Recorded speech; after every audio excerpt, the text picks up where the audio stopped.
Kami dari kelompok 5 akan membahas tentang penegakan hukum. Dosen pengampu Bapak Zulkarnain Ali, SIP MSI.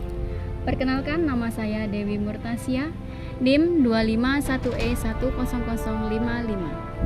Perkenalkan, nama saya Siti Soleha, NIM 251E10028. Perkenalkan, nama saya Sevina Aurelia Hasanah, NIM 251E10027. Perkenalkan, nama saya Silma Khairunisa, NIM 251E10022. Perkenalkan, nama saya Riris Tani Septian, NIM 251E10023. Saya Lulu Hidayati, NIM 251E10056. Pada kesempatan kali ini kita akan membahas tentang penegakan hukum. Penegakan hukum adalah upaya untuk menerapkan dan menjalankan aturan hukum yang berlaku agar tercipta kehidupan masyarakat yang tertib, aman, dan adil. Penegakan hukum sangat penting karena membantu menjaga ketertiban sosial, melindungi hak-hak warga negara, serta memberikan kepastian hukum dalam berbagai aspek kehidupan. Tanpa adanya penegakan hukum yang baik, kehidupan bermasyarakat dapat menjadi tidak teratur dan rentan terhadap berbagai pelanggaran. Dalam pelaksanaannya, penegakan hukum harus dilakukan secara adil, tanpa membedakan suku, agama, ras, jenis kelamin, jabatan, maupun status sosial. Setiap warga negara memiliki hak dan kewajiban yang sama di hadapan hukum. Oleh karena itu, semua pihak wajib menghormati dan menaati hukum yang berlaku demi terciptanya keadilan dan kesejahteraan bersama.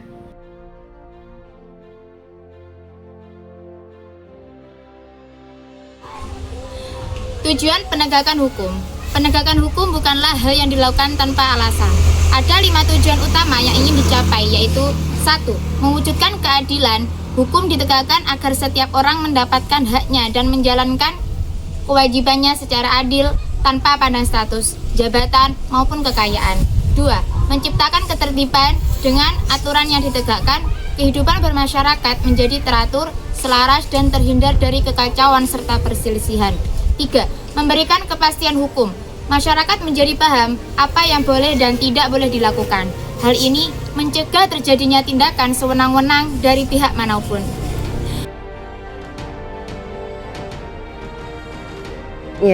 Kita akan membahas unsur-unsur yang memengaruhi keberhasilan penegakan hukum. Menurut ahli, ada 5 unsur penting yang saling berkaitan. Unsur yang pertama adalah hukum atau peraturan itu sendiri. Suatu peraturan harus dibuat dengan jelas, adil, dan sesuai dengan kebutuhan masyarakat. Unsur yang kedua adalah aparat penegak hukum, seperti polisi, jaksa, hakim, dan petugas lainnya. Unsur yang ketiga adalah sarana dan prasarana, fasilitas yang memadai seperti kantor, kendaraan operasional, teknologi, dan perlengkapan lain. Unsur yang keempat adalah masyarakat. Keberhasilan penegakan hukum tidak hanya bergantung pada aparat, tetapi juga pada kesadaran masyarakat untuk menaati aturan yang berlaku. Unsur yang terakhir, kelima adalah budaya hukum. Budaya hukum merupakan kebiasaan dan sikap masyarakat dalam menghormati serta mematuhi hukum. Dari kelima unsur tersebut, dapat kita pahami bahwa penegakan hukum tidak hanya menjadi tanggung jawab aparat penegak hukum, tetapi juga membutuhkan dukungan peraturan yang baik, fasilitas yang memadai, serta partisipasi aktif masyarakat dalam membangun budaya taat hukum.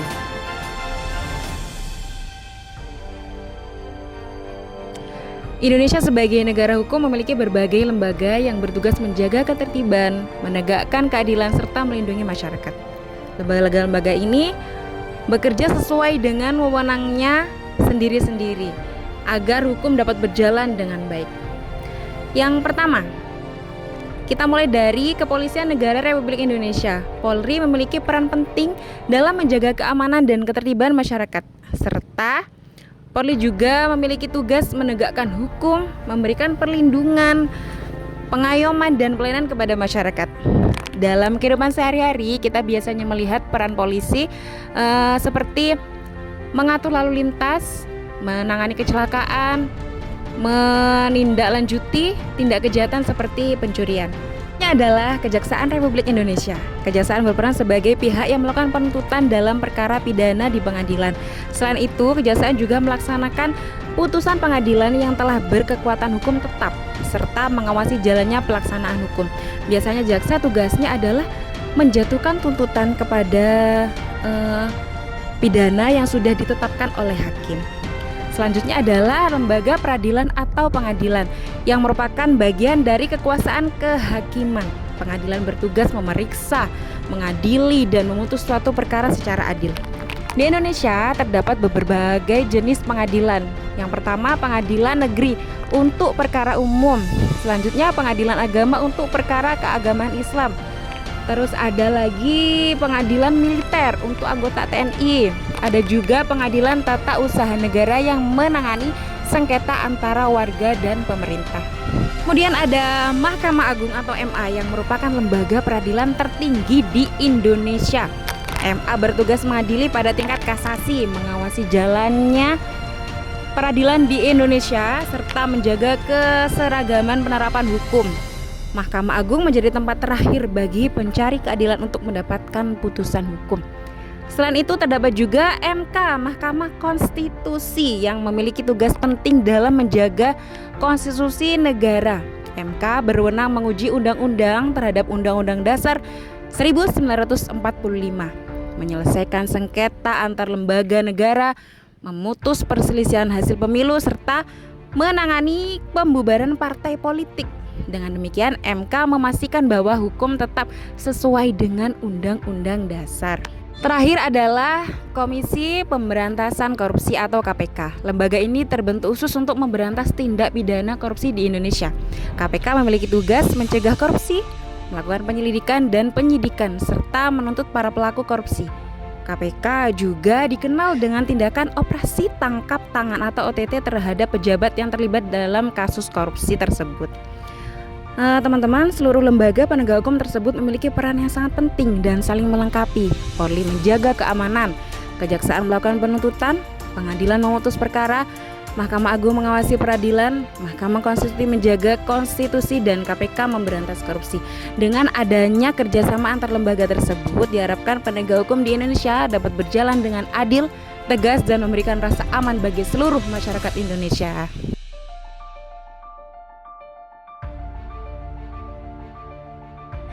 Selanjutnya yaitu faktor penghambat penegakan hukum. Penegakan hukum merupakan upaya untuk mewujudkan keadilan, ketertiban, dan kepastian hukum di masyarakat. Namun dalam pelaksanaannya masih terdapat beberapa faktor yang menjadi penghambat. Faktor pertama adalah rendahnya kesadaran hukum masyarakat. Masih banyak warga yang melanggar aturan karena kurang memahami pentingnya hukum. Yang kedua adalah kurangnya integritas sebagian aparat penegak hukum. Tindakan seperti penyalahgunaan wewenang dapat mengurangi kepercayaan masyarakat terhadap hukum. Faktor ketiga adalah sarana dan prasarana yang belum memadai, sehingga proses penegakan hukum tidak dapat berjalan secara optimal. Selain itu, faktor ekonomi, sosial, dan budaya juga dapat mempengaruhi tingkat kepatuhan masyarakat terhadap aturan yang berlaku. Contoh penegakan hukum dalam kehidupan sehari-hari kita. Penegakan hukum tidak hanya terjadi di pengadilan, tetapi juga dapat ditemukan dalam kehidupan sehari-hari. Seperti pengendara yang mematuhi rambu-rambu lalu lintas dan menggunakan helm saat berkendara. Hal tersebut merupakan bentuk ketaatan terhadap hukum. Contoh yang lainnya, siswa yang mematuhi tata tertib sekolah seperti datang tepat waktu, memakai seragam sesuai ketentuan, dan menjaga kebersihan lingkungan sekolah serta di lingkungan masyarakat. Penegakan hukum dapat terlihat ketika warga mentaati peraturan daerah, membayar pajak tepat waktu, serta menjaga ketertiban dan keamanan lingkungan. Dengan mematuhi aturan yang berlaku, masyarakat turut mendukung terciptanya kehidupan yang aman, tertib, dan harmonis.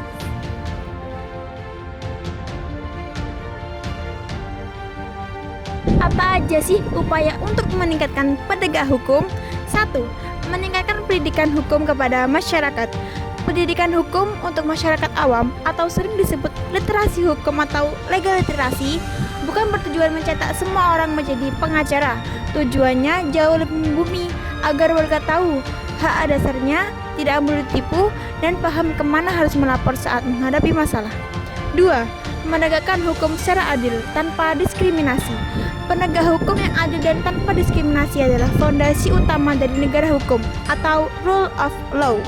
Di Indonesia, prinsip ini dengan tegas dijamin dalam pasal 27 ayat 1 Undang-Undang Dasar 1945 yang menyatakan bahwa segala warga negara bersamaan kedudukannya di dalam hukum. 3.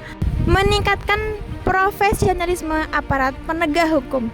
Meningkatkan profesionalisme aparat penegak hukum atau APH yang mencakup polisi, jaksa, hakim, hingga advokat adalah kunci krusial untuk mengikis stigma tajam ke bawah, tumpul ke atas.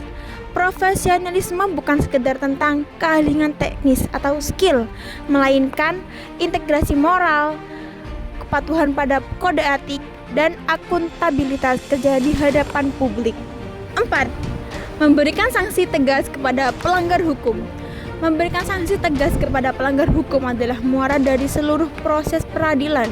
Tanpa sanksi yang tegas, hukum hanya akan menjadi macan kertas, menakutkan di atas dokumen, tetapi mandul di lapangan. Tegas dalam hukum berarti pasti, struktur, konsisten, dan tidak pandang bulu.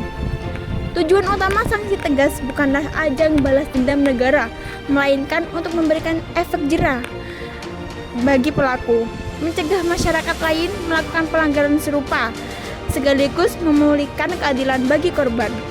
5. Menumbuhkan kesadaran hukum sejak usia dini. Menumbuhkan kesadaran hukum sejak usia dini adalah investasi jangka panjang terbaik untuk menciptakan masyarakat yang tertib dan berkeadilan.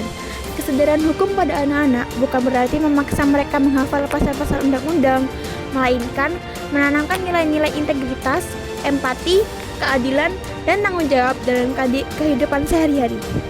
Ketika nilai-nilai ini mengakar sejak kecil, anak akan mematuhi aturan bukan karena takut dihukum atau diawasi oleh aparat, melainkan karena mereka paham bahwa aturan ada untuk melindungi hak mereka dan orang lain.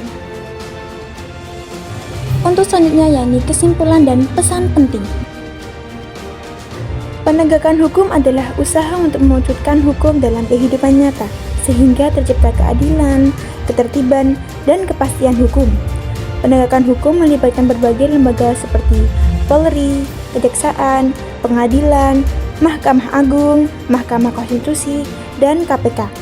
Keberhasilan penegakan hukum tidak hanya bergantung pada aparat penegak hukum, tetapi juga memerlukan kesadaran dan partisipasi seluruh masyarakat dalam menaati aturan yang berlaku. Tegaknya hukum merupakan salah satu syarat utama terciptanya negara yang adil, aman, dan sejahtera.